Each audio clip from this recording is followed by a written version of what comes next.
Hammaga salom. Bugun biz AdinXBet'da O'zbekistondan qanday qilib akkaunt ochishni ko'rib chiqamiz. Birinchidan, biz AdinXBet ochamiz. Asosiy menyuda ikkita tugma mavjud: kirish va ro'yxatdan o'tish.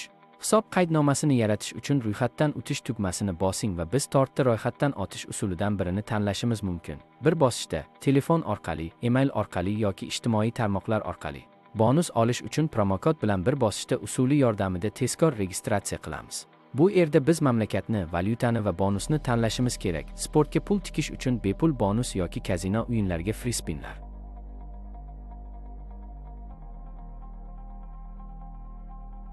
Zurbonus promokodini kiriting va birinchi depozitingiz uchun 21 million so'mgacha pul oling. Bookmaker qoidalari bilan kelishuvingizni tasdiqlang va hisob qaydnomangizni ro'yxatdan o'tkazing. Muvaffaqiyatli ro'yxatdan o'tganingizdan so'ng, siz shaxsiy hisobingiz uchun login va parol olasiz.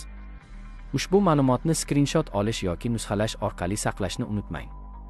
Keyingi tugmasini bosish orqali siz o'z hisobingizga kirasiz. Ro'yxatdan o'tgandan darhol profilni to'ldirishimiz kerak bo'ladi. Bu yerda biz telefon raqami va elektron pochtani ulashimiz, shuningdek hisobni tekshirish uchun pasport ma'lumotlarini to'ldirishimiz mumkin. Bu bizga pul yechib olish, qo'shimcha bonuslar olish, aksiyalarda qatnashish va Melbetdan super takliflarni olish imkonini beradi. Keyinchalik xush kelibsiz bonusini olish uchun kassirga borishingiz va hisobingizni to'ldirishingiz kerak. Bu yerda biz to'ldirish usulini tuzatishimiz mumkin. Elektron hamyonlar, kriptovalyutalar, ammo eng vositalar bank kartalari.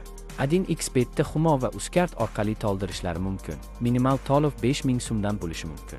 Lekin siz birinchi marta depozit qo'yganingiz uchun depozitingizga o'xshash super bonus uchun ko'proq sarmoya olishingizni tavsiya qilaman.